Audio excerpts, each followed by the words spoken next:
శ్రీమాత్రే నమః. సద్గురు జ్యోతిషాలయం 2026 రాశి ఫలితాలని మనం ఇప్పుడు తెలుసుకోబోతున్నాం. ద్వాదశ రాశులకి ఎలా ఉన్నాయి? అందరికీ ఒక క్యూరియాసిటీ, ఈ కొత్త సంవత్సరం భగవంతుడా నాకు ఎలా ఉంటుంది? నేను ఆరోగ్యంగా బాగుంటానా? నాకు ఉద్యోగం వస్తుందా? నాకు వ్యాపారం బాగుంటుందా?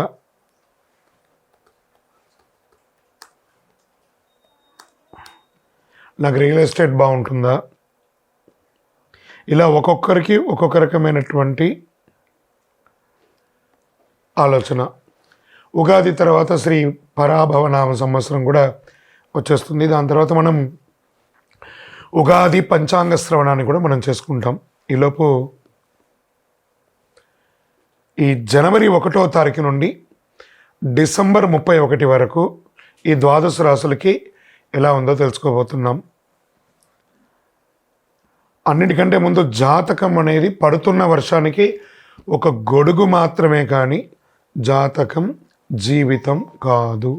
దీన్ని అందరూ గుర్తుపెట్టుకోవాలి. మీకు ఎంత అవసరం ఉందో అంతే తెలుసుకుంటే మంచిదేమో అనిపిస్తుంది. జ్యోతిషాస్త్రరీత్యా సింహరాశిలో సద్గురు జ్యోతిషాలయం నుండి 2026 ఆంగ్ల నూతన సంవత్సర శుభాకాంక్షలతో రాశి ఫలితాలు జనవరి నుండి డిసెంబర్ 31 వరకు చెప్పడం జరుగుతుంది. ఈ సంవత్సరం అతి జాగ్రత్తగా ఉండవలసినటువంటి రాశి అని చెప్పవచ్చు సింహరాశికి. అన్ని రకాలుగా కూడా మీరు జాగ్రత్తగా ఉండాలి. ఏంటి గురుగారు కొత్త సంవత్సరం రోజు మంచి విషయాలు వింటామనంటే, ఒక్కొక్కసారి కొన్ని చెప్పవలసింది గట్టిగా చెప్పవలసిన తప్పదు. ముఖ్యంగా గ్రహస్థితిని దృష్టిలో పెట్టుకొని, నేనేదో కల్పితం చెప్పేది కాదు. ఆ గ్రహాల యొక్క మార్పిడి వల్ల వచ్చే అష్టమ స్థానంలో శని, 7వ స్థానంలో రాహు, జూన్ 26 తర్వాత గురు విరయస్థానానికి 12వ స్థానంలో ప్రభావం. అదే సమయంలో కాలపురుషునికి 4వ ఇళ్ళైన కర్కాటక రాశిలో గురు ప్రభావం. అష్టమ శని ఉన్న పెద్ద ప్రమాదాలు రావు, కానీ విరయస్థానంలో ఉన్న గురు రావడం వల్ల విపరీతమైనటువంటి ఖర్చులు, మార్పులు పెరిగే అవకాశాలు ఉన్నాయి. ఆస్తిపాస్తుల్లో కొంచెం షేక్ అయ్యే అవకాశాలు ఉన్నాయి. జూన్ 26 తర్వాత సింహరాశి వారికి స్థల మార్పు, ఇల్లు మారే అవకాశం, విపరీతమైనటువంటి ఖర్చు శుభకార్యాల కోసం చేయడం, విద్య కోసం ఖర్చు ఎక్కువ పెట్టడం, పిల్లల చదువు కోసం పెద్ద లోన్స్ తీసుకొని ఖర్చు పెట్టడం, ఇవన్నీ కూడా శుభ వ్యయ స్థానాలు అని చెప్పచ్చు. ఇంకా ఆరోగ్యం పట్ల తీసుకుంటే స్త్రీమతికి కానీ, తల్లిదండ్రులకు కానీ, పెద్దవాళ్ళకి కానీ, మహిళలకు కానీ గర్భాశయ సంబంధించిన సమస్యలు, హాస్పిటల్ ఖర్చులు పెరిగే అవకాశాలు ఉన్నాయి. ఇంకా స్త్రీ పురుషులు ఇరువురికి కూడా ఏదో రకమైనటువంటి వైద్య ఖర్చులు అయ్యే అవకాశాలు ఉన్నాయి. మేబీ ఒక శస్త్రచికిత్స కూడా అయ్యే అవకాశాలు చాలా బాగా ఉన్నాయి. దీన్ని కొంచెం జాగ్రత్త పడండి. ఒక మాస్టర్ చెకప్ ఒకటి చేసుకోండి. కేతు ప్రభావం వల్ల రహస్యంగా కొన్ని సంబంధాలు, దాచిపెట్టిన విషయాలు బయటపడతాయి. ఇల్లీగల్ అఫైర్స్ ఇలా అంటున్నాను అనుకోకండి, జాగ్రత్త పడండి. తర్వాత ఇల్లీగల్ బిజినెస్ కూడా చాలా జాగ్రత్తగా అసలు చేయకండి. అసాంఘికమైనటువంటి కార్యక్రమాలు సింహరాశి వారి ఈ సంవత్సరం ఏది చేయకండి. దానివల్ల లీగల్ ఇష్యూస్ వచ్చే అవకాశాలు చాలా ఎక్కువ ఉన్నాయి సింహరాశి వారికి. దీనివల్ల ప్రభుత్వం నుంచి లేదా కోర్టు నుంచి కూడా మీకు ఇబ్బందులు వచ్చే అవకాశాలు ఉన్నాయి. జాగ్రత్త. కంటి సమస్యలు కూడా వచ్చే అవకాశాలు ఉన్నాయి ఆరోగ్యపరంగా. గుండె సంబంధిత శస్త్రచికిత్సలు, మోకాలి కాళ్ళి మెడిమలు, ఇలాంటి శస్త్రచికిత్సలు ఇవన్నీ తాత్కాలికంగా వచ్చినా జాగ్రత్త చూసుకోవాల్సిన జనరల్ మాస్టర్ చెకప్ ఒకసారి చూసేసుకోండి. కాస్త సింహరాశి వారికి భారీ మానసిక ఊరట ఏమంటే, ఉద్యోగస్తులకి కాస్త బాగుందని చెప్పచ్చు. ఉద్యోగంలో మార్పులు, బాధ్యతలు పెరుగుతుంది. కొంతమందికి ఉద్యోగంలో మార్పు సంభవించినా అనుకున్న దానికంటే గొప్ప స్థితికి వెళ్ళే అవకాశాలు ఉన్నాయి. సంవత్సర చివరి భాగంలో మంచికే అవకాశాలు ఉన్నాయి. వివాహ సంబంధాలు చాలామందికి పునర్వివాహ యోగం, విడాకులు లేకుండా లాగుతున్న సంబంధాలు 2026 స్పష్టమైన నిర్ణయానికి వచ్చాయి. సంతాన ప్రాప్తి యోగం, చికిత్స ద్వారా ఏమైనా ఇబ్బంది ఉంటే కూడా అవన్నీ తొలగి సంతానం వచ్చే అవకాశాలు ఉన్నాయి. పెద్ద ఆనందాన్ని ఇచ్చే మార్పులు ఏదైనా ఉంది అంటే వివాహం జరగడము, ఉద్యోగం లేని వారికి ఉద్యోగ ఆఫర్ లెటర్స్ జూన్ తర్వాత కొంచెం మిశ్రమంగా వచ్చే అవకాశాలు బాగా ఉన్నాయి. ఇంకా పరిహారాలు అంటే ప్రతి గురువారం కూడా ఉపవాసం ఉండాలి మీరు, తప్పదు. సింహరాశి వారికి ఈ యొక్క సర్వీస్ సెక్టార్లో ఉన్న వాళ్ళకి, డాక్టర్స్, తర్వాత డిఫెన్స్, పోలీస్ డిపార్ట్మెంట్స్, వీళ్ళకందరికీ కూడాను మిశ్రమ ఫలితాన్ని కూడా చెప్పచ్చు. వ్యవసాయదారులకి సంపూర్ణంగా అద్భుతంగా ఉంటుందని కూడా చెప్పచ్చు. జీవితం దిశ మార్చే ఒక సంవత్సరం అని కూడా చెప్పచ్చు. ఇది మీరు ఏ రకంగా అయినా తీసుకోండి, కాస్త అన్ని విధాలుగా కూడా మీరు జాగ్రత్తగా ఉండాలి. స్పెక్యులేషన్, షేర్ మార్కెట్ ఇవన్నీ జాగ్రత్త. ఇతరులను నమ్మి మీ చేతిలో ఉన్న డబ్బుని పోగొట్టుకోకండి. ఈ సంవత్సరం ఆర్థికంగా చాలా నిలదొక్కుకోవాలి. చాలా వరకు సింహరాశి వారి మీ చేతిలో లిక్విడ్ క్యాష్ కానీ లేదా బ్యాంకులో డిపాజిట్ కానీ ఉంచుకోండి. ఉన్నదాన్ని పోగొట్టుకోకండి. ఇది చాలా ముఖ్యంగా మీరు ఇదే మీకు జీవితంలో దిశ మార్చే సందేశం అని కూడా అనుకోండి. ఆర్థికంగా ఎవరిని నమ్మకండి, మీ నీడను కూడా నమ్మకండి. ఇది చాలా ముఖ్యంగా మీరు పాటించాల్సిన విషయం.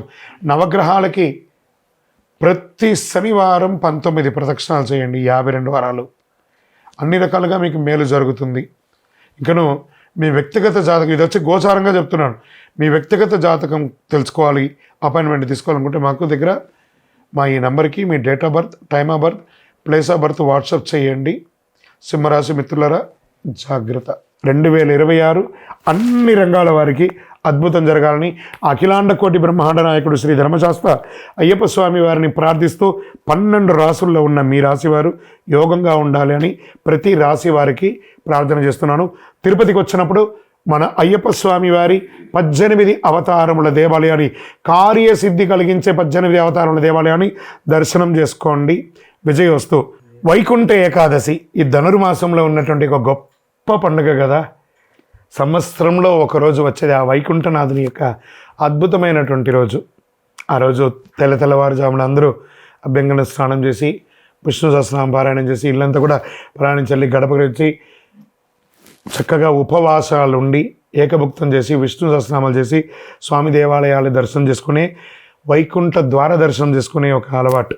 మరి ఈ 2025 ముగింపులో వచ్చినటువంటి ఈ వైకుంఠ ఏకాదశి తిథి ప్రారంభం డిసెంబర్ 29 రాత్రి, ఏకాదశి తిథి ముగింపు డిసెంబర్ 30, 2025 రాత్రి. దీని ఎలా ఉంటే వైకుంఠ ఏకాదశి యొక్క ప్రాముఖ్యత ఏంటి? వైకుంఠ ద్వారం తెరుచుకుంటుంది. ఈ ద్వారం ద్వారా దర్శనం చేస్తే పాప ప్రక్షయం, ఆయురారోగ్యం, కుటుంబ శాంతి, మోక్ష సాధనకు మార్గం అని చెప్పచ్చు. ప్రతి వైష్ణవ దేవాలయంలో ఉత్తర ద్వార దర్శనం ఉంటుంది. అవకాశం ఉంటే వెళ్ళండి, దర్శనం చేసుకోండి. ఆ మొలహోర అని చెప్పి ఆ మిరియాలతో చేసినటువంటి ఒక కట్టపొంగల్ లాంటి ఒక ప్రసాదం ఇస్తారు. అది ఎందుకు ఏకాదశి రోజు తింటే లోపల ఉన్నటువంటి నాభి నుంచి శరీరంలో ఉన్నటువంటి అన్ని నరాల్లో ఉన్నటువంటి బ్లాక్స్ అంతా కూడా క్లియర్ అవుతుందంటారు. ఆ మొలహోర అంటారు దాన్ని. ఆ ప్రసాదం తీసుకోండి. శ్రీ మహావిష్ణువు, రంగనాథ స్వామి, వైకుంఠేశ్వర స్వామి దేవాలయాల్లో వైకుంఠ ద్వార దర్శనం అత్యంత వైభవంగా భారతదేశంలో జరుగుతూ ఉంటుంది.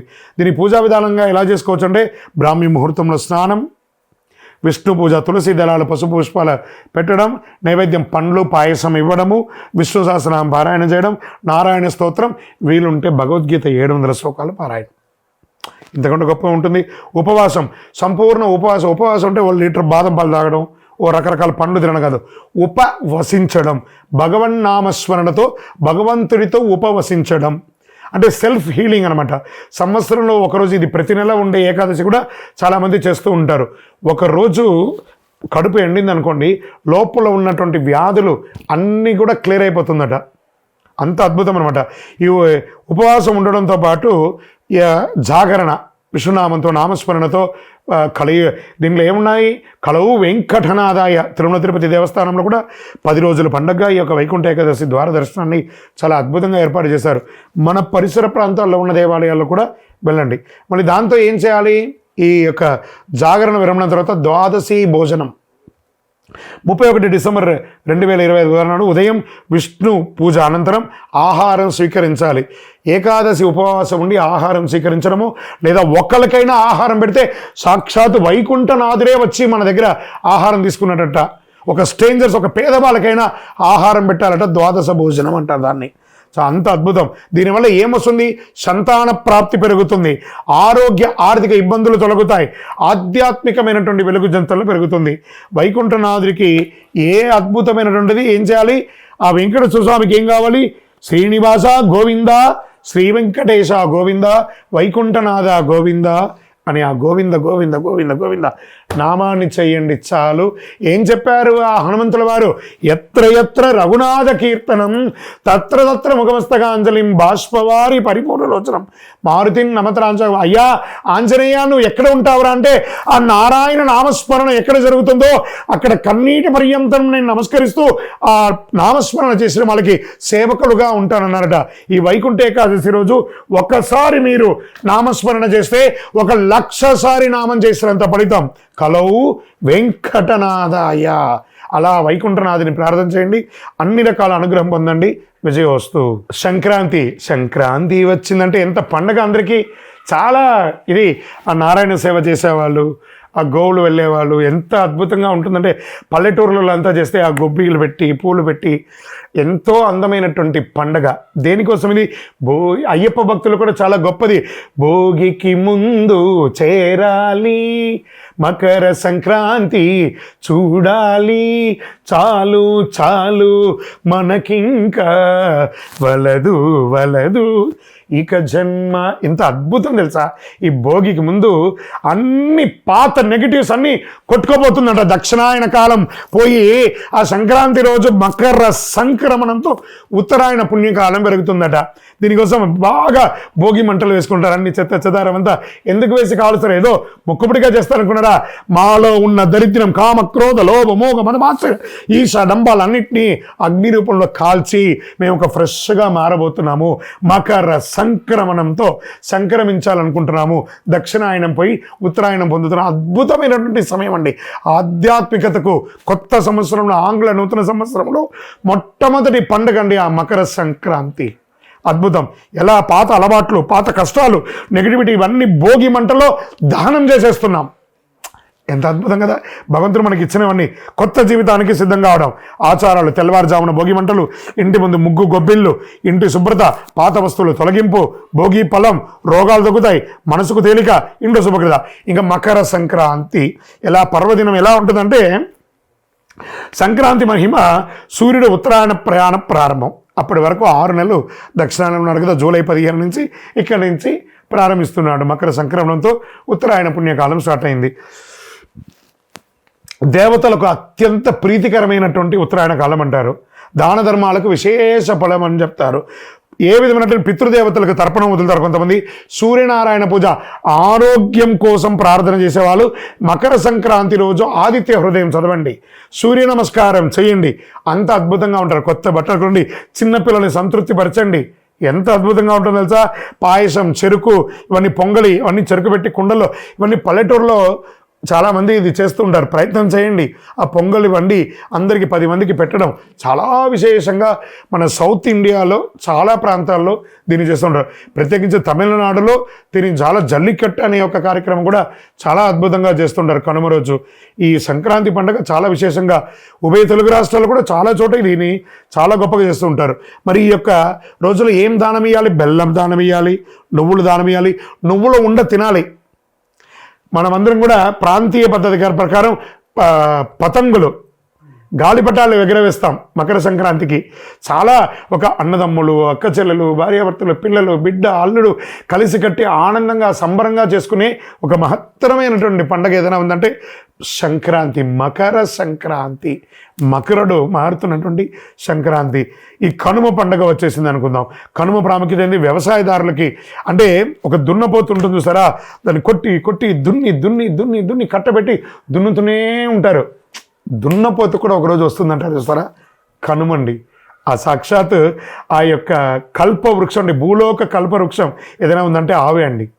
ఆ ఆవునికి చక్కగా పూజ చేసి, ఆ చక్కగా అలంకారాలు చేసి, ఎంత అద్భుతంగా కనుమ భోజనం చేయడము, అందరిని పిలిచి సమబంతి భోజనం చేయడము, పశువులకు అలంకరణ చేయడము, ఆ పశువుల్ని కులదేవతగా ప్రార్థన చేయడము, హారతి ఇవ్వడము, పూజలు చేయడము, ఆకుకూరలు, పండ్లు అవన్నీ కూడా తినిపించడము, పశు వ్యాభివృద్ధి దాన్ని చేయడం వల్ల పశు సమృద్ధి పెరుగుతుందట, పాల ఉత్పత్తి పెరుగుతుందట, వ్యవసాయం పెరుగుతుందట. ఇవన్నీ కూడా అంత అద్భుతమైనటువంటి కనుమ రోజు ఆ యొక్క ఆవులకి, దొరలకి అన్నిటి కూడా చక్కగా ఇదేనే జల్లికట్టుగా కూడా చాలా అద్భుతంగా చేస్తుంటారు.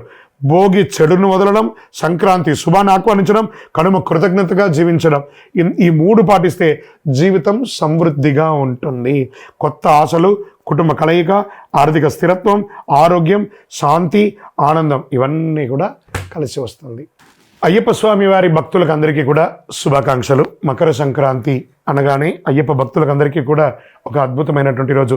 సాక్షాత్ అయ్యప్ప స్వామి వారు తన ఆభరణాలని ధరించి అందరికీ జ్యోతి రూపంలో దర్శనమిచ్చే ఒక అద్భుతమైనటువంటి ఒక మహా పండగ. అలాంటి పండగ బ్రహ్మశ్రీ డాక్టర్ ఎస్ చంద్రమౌళి గురుస్వామి గారు అయ్యప్ప స్వామి వారి 18 అవతారముల దేవాలయాన్ని తిరుపతిలో నిర్మించి ఉన్నారు. కపిల తీర్థానికి దగ్గరలో జీవకోన అనే ఒక ప్రాంతంలో 365 రోజులు నీళ్లు పడుతున్నటువంటి దేవాలయంలో అయ్యప్ప స్వామి సంపూర్ణ చరిత్రను చూపించే ఒక దేవాలయం నిర్మించి మకర సంక్రాంతి రోజు ఉదయం గణపతి హోమం, చక్కగా స్వామివారికి అభిషేక ఆరాధనలు, మహా అన్నదానం యొక్క ఆఖరి రోజు 67 రోజుల్లో చేస్తున్నటువంటి మహా అన్నదానం, సాయంత్రం స్వామివారికి తిరువాభరణ అలంకారం. స్వామివారికి ప్రతి సంవత్సరం ఏదో ఒక బంగారు ఆభరణాన్ని చేసి ఆభరణ అలంకారం అయ్యి కొండ మీద జ్యోతి వెలిగిస్తాం. తిరుపతి పట్టణంలో ఆ కొండ మీద జ్యోతి వెలిగిస్తే సుమారుగా ఒక 20 కిలోమీటర్ వరకు జ్యోతి కనబడుతుంది. అవకాశం ఉన్న ప్రతి భక్తులు శబరిమలకి వెళ్ళి తిరిగి వచ్చేవాళ్ళు మన గుడికి రండి. లేదా ప్రత్యేకించి ఏ విధమైనటువంటి కోరికతో ఉన్న వాళ్ళందరూ కూడా మకర సంక్రాంతి రోజుకి వచ్చి కార్యసిద్ధి కలిగించే ఈ అయ్యప్ప స్వామి దేవాలయంలో 18 ప్రదక్షిణాలు చేసి మీరు మొక్కుకుంటే తప్పకుండా నెరవేరుతుంది. ఇది సత్యం. నేను చెప్పిన వాళ్ళందరూ ఎన్నో రకాలుగా చేసి అనుభవించున్నారు ఆ యొక్క అనుభూతిని. తప్పకుండా మీరందరూ కూడా రావాల్సిందిగా కోరుకుంటున్నాము. మకర సంక్రాంతి 2026 జరగబోయే ఒక అద్భుతమైనటువంటి పండుగకు మీ అందరి కోసం ఎదురు చూస్తున్నారు. స్వామివారు మీకు అనుగ్రహం ఇవ్వడానికి, అయ్యప్ప స్వామివారు మిమ్మల్ని చూడాలని ఎదురు చూస్తున్నారు. రండి, అనుగ్రహం పొందండి, ప్రసాదం స్వీకరించండి. శరణమయ్యప్ప. ఎక్కడున్నావయ్యా నువ్వు ఎక్కడున్నావు, ఎక్కలేని శిఖరాన ఎక్కడో దూరాన. అయ్యప్ప మేమందరం వచ్చేస్తున్నామయ్యా నీ దర్శనానికి అని చెప్పేసి నవంబర్ 16 నుండి ఇప్పటి వరకు వెళ్తూనే ఉన్నారు. పెద్ద బాధం చేస్తున్నారు. వచ్చేసింది జనవరి 1 వచ్చేసింది. మకర సంక్రాంతి జ్యోతి దర్శనం వచ్చేసింది.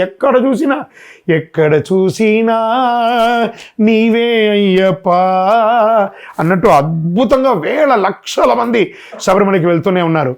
అక్కడ మీరు చేయవలసిన పని ఏమంటే మీ ఫోన్ పెట్టుకొని నెగిటివ్ శబరిమల గురించి మాట్లాడడం మానేయండి. అది భూలోక స్వర్గం అండి ఆ శబరిమల, ఆ వైకుంఠ ధామం. అక్కడికి వెళ్ళి ఆ చెప్తుంటేనే చూసారా గూస్ బంప్స్ వస్తుంది. మీకోసం ఎదురు చూస్తున్నాడండి అయ్యప్ప అనుగ్రహం ఇవ్వడానికి. మకర సంక్రాంతికి వెళ్ళే ప్రతి భక్తులు, పాదయాత్రలో వనయాత్ర చేసే ప్రతి ఒక్కళ్ళు కూడా స్వామి నామస్మరణతో కలవు వెంకటనాథాయన ఎలా అన్నావు అలా కలియుగంలో ప్రత్యక్షంగా శీఘ్రంగా అనుగ్రహించే అయ్యప్ప. ఓం శ్రీ స్వామియే శరణమయ్యప్ప. పళ్ళి కట్టు శబరిమలైకి కళ్ళు ముళ్ళం కాలుకు మెత్త అని చెప్పుకుంటూ మీ ఇరుముడిని మోసుకుంటూ ఆ స్వామివారి నెయ్యిని తీసుకెళ్ళి శబరిమలకి వెళ్ళండి. మీకోసం అయ్యప్ప అతి శీఘ్రంగా దర్శనం ఇచ్చి అనుగ్రహం ఇవ్వడానికి మకర సంక్రాంతి రోజు జ్యోతి దర్శనంగా ఆభరణ అలంకారం ఇచ్చి మీకు అనుగ్రహం ఇవ్వడానికి సిద్ధంగా ఉన్నాడు. అక్కడ ఏ సమస్య లేదు. తిరువాంకూరు దేవస్వం బోర్డు వారు కానీ, సెంట్రల్ ఫారెస్ట్ వారు కానీ అన్ని రకాల ఏర్పాట్లు అద్భుతంగా చేశారు. వనయాత్రలో మంచి షవర్స్ ఏర్పాటు చేశారు, బాత్రూమ్ ఏర్పాటు చేశారు, మెడికేటెడ్ మంచినీటి ఏర్పాటు చేశారు. ఏ లోపం లేదండి. ధైర్యంగా రండి శబరిమలకి, అద్భుతంగా ఉంటారు అందరూ కూడాను. కానీ మీరు తీసుకురావాల్సింది మీతో పాటు ఒక వాటర్ బాటిల్, ఒక ప్లేట్, ఒక గ్లాసు, ఒక స్పూన్, ఒక మెడికేటెడ్ చిన్న మెడిసిన్స్ ఏమైనా, కొంచెం తిరుబండారాలు తీసుకొని అందులో ఏది కూడా ప్లాస్టిక్ లేకుండా తీసుకెళ్ళి ఆ వనాన్ని రక్షించండి. ఆ వనరక్షకుడిని దర్శించండి, వనాన్ని రక్షించండి, ప్లాస్టిక్ నిషేధించండి. శబరిమలై భూలోక స్వర్గం. ఆయన్ని మించిన వారు ఎవ్వరు లేదు. ఆ స్వామి దగ్గరికి వెళ్ళి దర్శనం చేసుకోండి. అయ్యా దర్శనం స్వామి, అయ్యా దర్శనం బంగారు కొండపైన. అయ్యా స్వామి మేమందరూ వచ్చేస్తున్నామయ్యా నీ దగ్గరికి అని చెప్పేసి మీ డేట్స్ కౌంట్ డౌన్ స్టార్ట్ చేయండి. మకర సంక్రాంతి ప్రారంభమైంది. ఆ మకర సంక్రాంతి ఉత్సవాలు ప్రారంభమైంది. శరణమయ్యప్ప, శరణమయ్యప్ప.